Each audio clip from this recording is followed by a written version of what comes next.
अस्सलाम वालेकुम। आज जो टेक्निक हमने डिस्कस करनी है सॉल्वेंट एक्सट्रैक्शन। प्रीवियस लेक्चर के अंदर हमने एक लॉ को डिस्कस किया था, वो था डिस्ट्रीब्यूशन लॉ। डिस्ट्रीब्यूशन लॉ, अगर डिस्ट्रीब्यूशन लॉ आता है ना तो आप सॉल्वेंट एक्सट्रैक्शन को अच्छे तरीके से समझ लोगे। अब सॉल्वेंट एक्सट्रैक्शन देखो, वर्ड पे गौर करो। सॉल्वेंट और सॉल्यूट आपने वर्ड पढ़ा हुआ है। सॉल्वेंट ऐसी चीज़ जो किसी चीज़ को हल करे, सही, द सब्सटेंस। ये आपने याद नहीं रखना, ये वैसे ही लिख रहा हूँ। The substance which dissolve something, which dissolve, जो हल कर ले समथिंग, किसी शय को, किसी भी शय को, इसको हम नाम दे रहे थे सॉल्वेंट का। मतलब पानी चीनी को हल कर लेता है, पानी सॉल्वेंट है। पानी नमक को हल कर लेता है, पानी सॉल्वेंट है। मतलब पानी मुख्तलिफ चीज़ों को हल कर रहा है, पानी क्या हमारे पास सॉल्वेंट है। इसके अलावा एक और टर्म होती है सल्यूट। सल्यूट ऐसी शय होगी जो किसी चीज़ में खुद हल हो जाती है। मतलब नमक पानी में हल हो जाता है, सल्यूट है। चीनी पानी में हल हो जाती है, चीनी क्या हमारे पास सल्यूट है। भाई ये बात आप याद रखिएगा। एक्सट्रैक्शन, नेक्स्ट हमारे पास वर्ड आया है एक्सट्रैक्शन। एक्सट्रैक्शन का मतलब होता है निकालना। क्या मतलब होता है? निकालना। मतलब क्या है जी? सॉल्वेंट का इस्तेमाल करके किसी चीज़ को निकालने का अमल सॉल्वेंट एक्सट्रैक्शन कहलाता है। सॉल्वेंट का इस्तेमाल करके किसी चीज़ को निकालने का जो अमल है वो क्या कहलाता है? हमारे पास सॉल्वेंट एक्सट्रैक्शन कहलाता है। अच्छा, मैं आपको सबसे सिंपलेस्ट एग्जांपल देता हूँ जो कि आपकी नॉर्मल ज़िंदगी में काफ़ी ज़्यादा इस्तेमाल की जाती है सॉल्वेंट एक्सट्रैक्शन के हवाले से। ये मेरे पास ना एक कप है, सही है। अब इस कप में ना मैंने गर्म पानी ले रखा है और ये आपकी नॉर्मल ज़िंदगी में एग्जांपल है। टी पैक देखा है, तो उसको आप क्या करते हो, इस पानी में अगर रखते हो तो इसमें से ना कुछ चीज़ें निकल के ऐसा ऐसा इस पानी में आना शुरू हो जाती है। ऐसा ही है, इस पानी में आना शुरू हो जाएंगे। देखो बाहर वाली साइड पे क्या है? वाटर है। वाटर क्या है हमारे पास? बेसिकली सॉल्वेंट है। पानी क्या है हमारे पास? सॉल्वेंट है। हमने क्या किया जी? सॉल्वेंट का इस्तेमाल करके किसी चीज़ में से, ये जो टी पैक था, सही है, तो इसमें से वो जो भी चीज़ें हमें रिक्वायर्ड होती हैं, जो चीज़ें हमारे पास, वो निकोटीन आई थिंक होती है इसके अंदर, तो उसको बाहर की तरफ निकाल लेता है पानी। ये हमारे पास सॉल्वेंट एक्सट्रैक्शन की सबसे बेस्ट एग्जांपल है जो हमारी नॉर्मल ज़िंदगी के अंदर हो रही है। लेकिन हमने इस चीज़ को डिस्कस करना है लैब के हवाले से। किसके हवाले से डिस्कस करना है? लैब के हवाले से। अब लैब के हवाले से इसको किस तरह डिस्कस करेंगे? तो बच्चे एग्जामिनेशन पॉइंट ऑफ व्यू से देखा जाए तो इसमें सिर्फ और सिर्फ डेफिनेशन आपने करनी है। सिर्फ डेफिनेशन जो पास पेपर में काफ़ी दफ़ा आ चुकी है, एक एमसीक्यू जो इसमें काफ़ी दफ़ा आ चुका है पास पेपर में, वो देखेंगे और इसकी एग्जांपल देखेंगे। बाकी सारी चीज़ें हम समझ लेंगे यहाँ पे, सही। अब इसकी डेफिनेशन अगर देखी जाए, थोड़ी सी लेंथी डेफिनेशन है, सही। इसके साथ में एक सिंपल से भी डेफिनेशन लिखवा दूँगा, लेकिन पहले आप लेंथी देख लो। द एनालिटिकल टेक्निक, ये बेसिकली एनालिटिकल टेक्निक है। द एनालिटिकल टेक्निक, वो एनालिटिकल टेक्निक जिसमें क्या होता है? इन विच, जिसमें अ सॉल्वेंट इज यूज्ड, एक सॉल्वेंट को इस्तेमाल किया जाता है। A solvent is used to extract, used to extract, एक सॉल्वेंट का इस्तेमाल किया जाता है निकालने के लिए। Extract a substance. सब्सटेंस लिख लो या फिर इसकी जगह पे सल्यूट लिख लो, मैं दोनों लफ्ज़ लिख देता हूँ। सल्यूट, या फिर इसकी जगह पे आप वर्ड लिख सकते हो सब्सटेंस। किसी भी शय को निकालने के लिए इस्तेमाल किया जाता है। From a solution, from a solution in which the solvent is immiscible, in which both the solvents,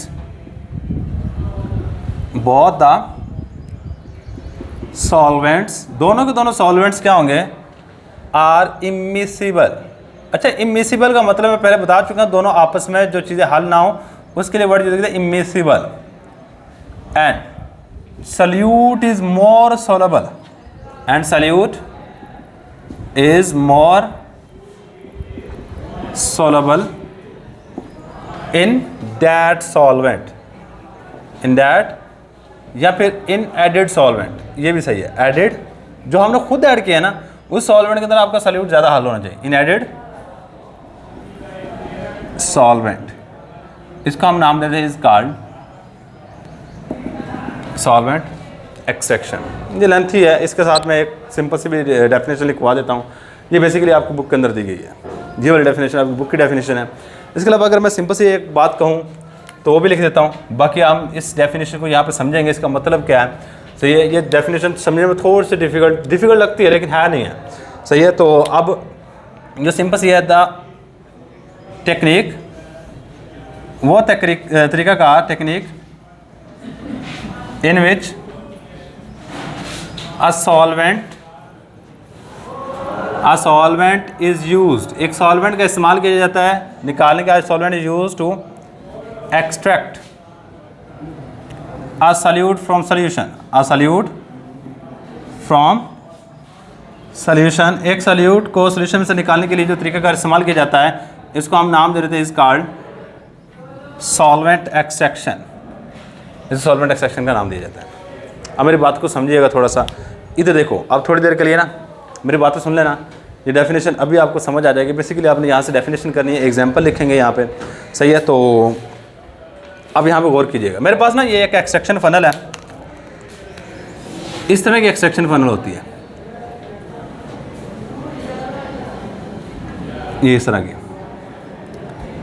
ये क्या मेरे पास एक्सट्रैक्शन फनल है। और ये याद रखिए कि ये शीशे की बनी होती है। ये हमारे पास है जी एक्सट्रैक्शन फनल। और एक्सट्रैक्शन फनल किस चीज़ की बनी होती है? ग्लास की बनी होगी। ले जी, इसके ना नीचे वाली साइड पे यहाँ पे एक स्टॉपर लगा होता है। यहाँ पे क्या लगा है हमारे पास? एक स्टॉपर। स्टॉपर स्टॉप से निकला है, मतलब रोकने वाला। जैसा टूटी नहीं है, टूटी क्या करती है? सेम टूटी वाला काम है। इसको अगर आप टर्न करोगे ऊपर से, अगर किसी चीज़ को नीचे नहीं आने देगा, फिर दोबारा खोला जाता है तो खोल सकते हो इसको, सही है। इसी तरह एक ऊपर हमारे पास ढक्कन टाइप होता है, यहाँ पे जब चाहो इसको बंद कर दो, जब चाहो इसको ओपन कर लो, सही है। इस तरह का होगा, यानी ऊपर ढक्कन होता है, ऊपर रख दोगे बंद हो जाएगा, निकालोगे खुल जाएगा, सही है। तो आपने सबसे पहले ना एक सोल्यूशन लेना है। इसमें क्या लेना है आपने? सोल्यूशन लेना है। चलो जी, मैं ये सोल्यूशन ले लेता हूँ।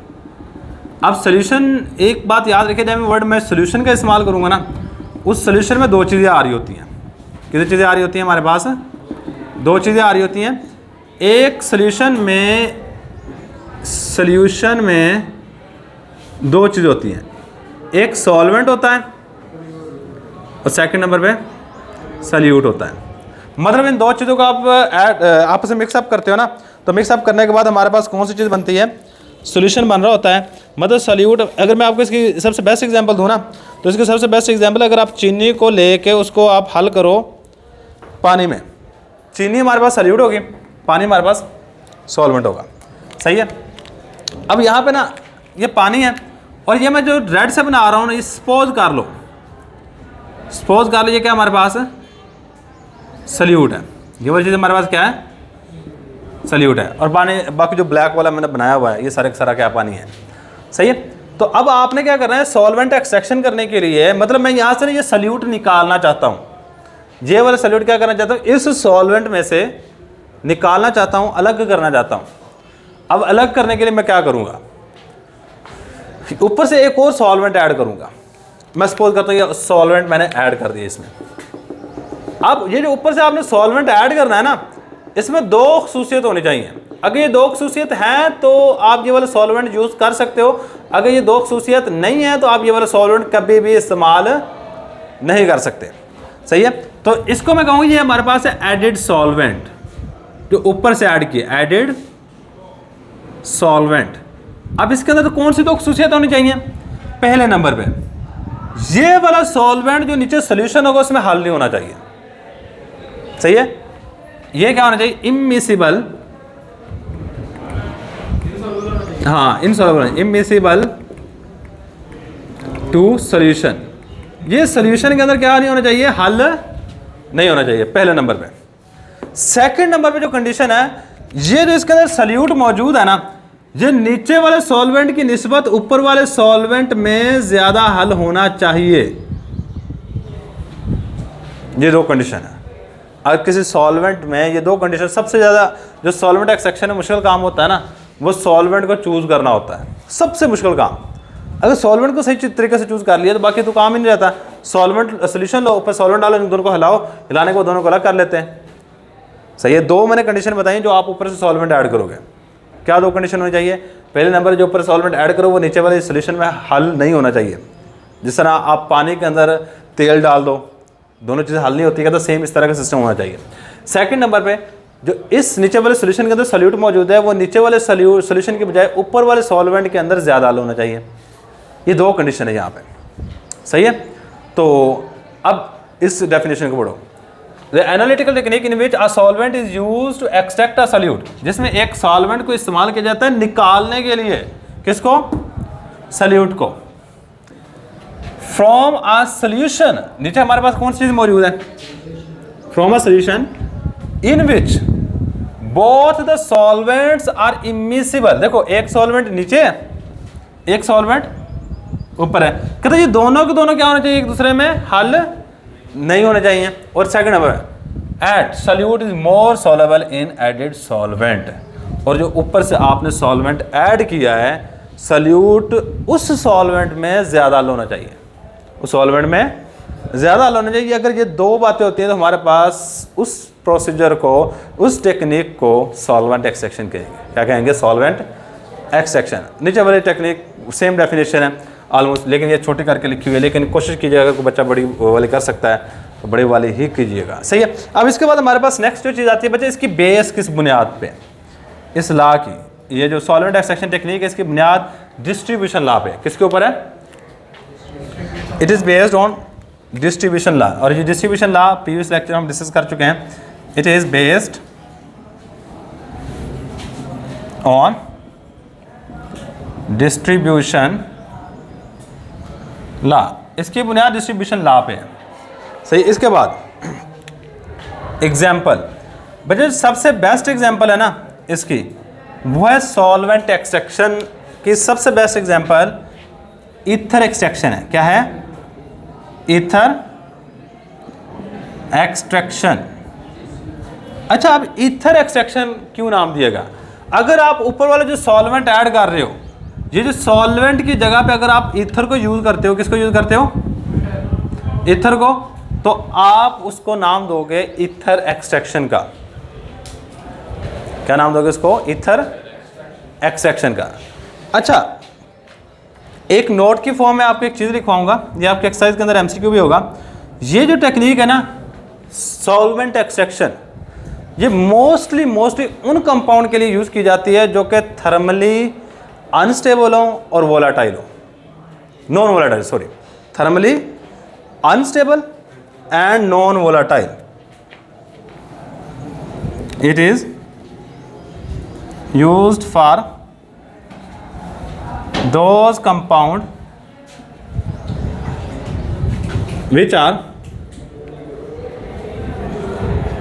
which are thermally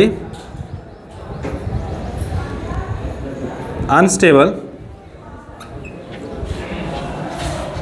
and non-volatile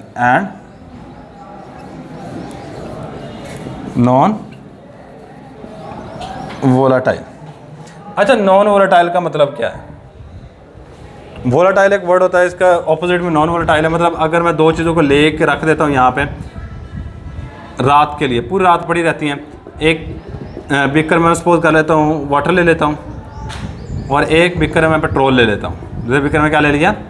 petrol. अच्छा, आप खुद सोचो कि रात पूरी अगर पड़े रहें दोनों के दोनों, तो दोनों में कोई फ़र्क पड़ेगा? पेट्रोल जो है उड़ जाएगा, पेट्रोल क्या हो जाएगा?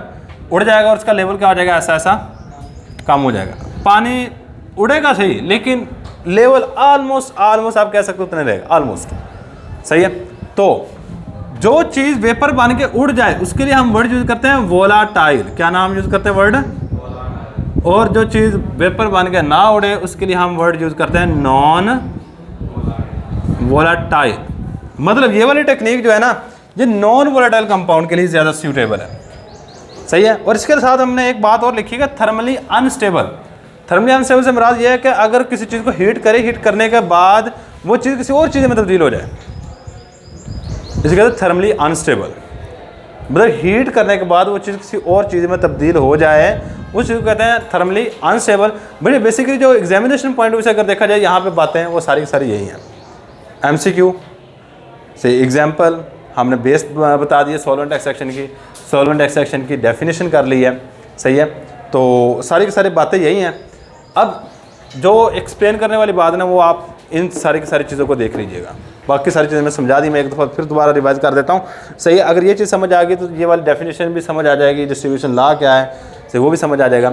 अच्छा, अब इन दोनों में हम इस सल्यूट को फिर कहेंगे सर जी बात तो वहीं पर रहेगी, मतलब हम क्या करना चाहते थे, इस सल्यूट को निकालना चाहते थे, हमने यहाँ से निकाल के यहाँ पर डाल दिया, फ़ायदा क्या हुआ, निकला तो फिर भी नहीं है।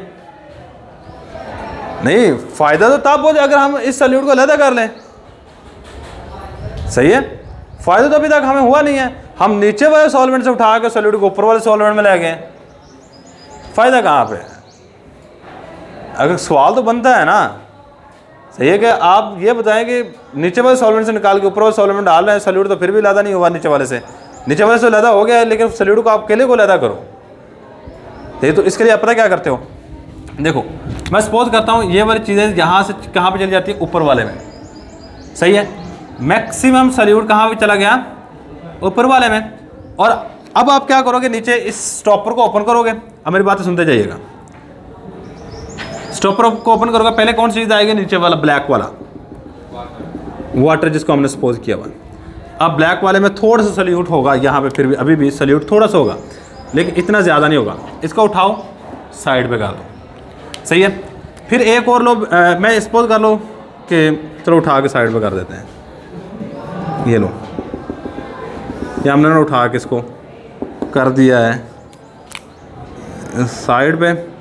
अब नीचे हमने फिर दोबारा ऊपर कौन सी चीज़ बची हुई है, और रेड वाला जो सॉरी ग्रीन वाला। अब ग्रीन वाले के अंदर हमने वो सॉल्वेंट ऐड किया हुआ है जिसको हमने खुद डाला है। सही है, और इसके अंदर क्या है, सल्यूट ज़्यादा है, इसके अंदर क्या है, सल्यूट ज़्यादा है। अच्छा, अब मैं आपको बात बताऊँ, इसके अंदर जो सॉल्वेंट यूजुअली इस्तेमाल करते हैं मैंने बता दिया यहाँ पे, वो कौन सा है, ईथर। ईथर की ख़ास बात यह है, ये पेट्रोल से भी जल्दी उड़ जाता है। अगर आप हवा में रखते हो ना, ये पेट्रोल से भी जल्दी उड़ेगा। इसको आपने क्या करना है, थोड़ी देर के लिए हवा में रख देना। और जब हवा में रखोगे क्या होगा, ये यहाँ से ऐसा ऐसा वेपर पानी उड़ जाएगा। सही है, नीचे क्या सल्यूट रह जाएगा। हमने क्या कर लिया जी, इस सॉल्वेंट से सल्यूट को अलग कर लिया, लेकिन एक सॉल्वेंट का इस्तेमाल करके। सही है, इसलिए हम जो मोस्टली सॉल्वेंट यूज़ कर रहे थे वो ईथर है। और ईथर याद रखिएगा पेट्रोल से भी जल्दी उड़ जाता है। देखो पेट्रोल बाहर रखा हो तो बड़ी जल्दी उड़ता है ना हमारे नज़दीक, नहीं पेट्रोल से भी जल्दी उड़ जाता है। सही है, तो इस तरीक़ेकार से आप क्या कर सकते हो, सल्यूट को अलग कर सकते हो किसी भी सॉल्वेंट में से। सही है, ये तरीक़ाकार काफ़ी ज़्यादा इस्तेमाल होता है, मैंने पहले बता दिया है। देखो अब मैंने यहाँ पे नॉन वोलेटाइल क्यों लिखा, अब आपको शायद समझ आ जाए। क्योंकि अगर यहाँ पे ईथर भी वोलेटाइल है, ईथर क्या है हमारे पास है, मतलब ये खुद ब खुद वेपर में तब्दील हो जाता है। अगर ये भी वोलेटाइल होता तो ये भी साथ उड़ जाता, तो ये भी क्या हो जाता, साथ उड़ जाता। लेकिन हमें इस तरह के सल्यूट नहीं चाहिए, और ना ही हम अलग कर सकते हैं जो को खुद भी उसके साथ उड़ जाए। तो इसलिए हम कहते हैं कि ये उन कंपाउंड के लिए ज़्यादा सूटेबल है जो नॉन वोलेटाइल और थर्मली क्या हो, अनस्टेबल। मतलब अगर आपने यहाँ पर किसी भी जगह पे चेक कर लो, हीट नहीं किया किसी जगह, ये वो चीज़ टूटेगी नहीं किसी और चीज़ में। सही है, बस ये एक सिंपल सी बात याद रखिएगा। ये था जी हमारे पास सॉल्वेंट एक्सट्रैक्शन। अल्लाह हाफिज़।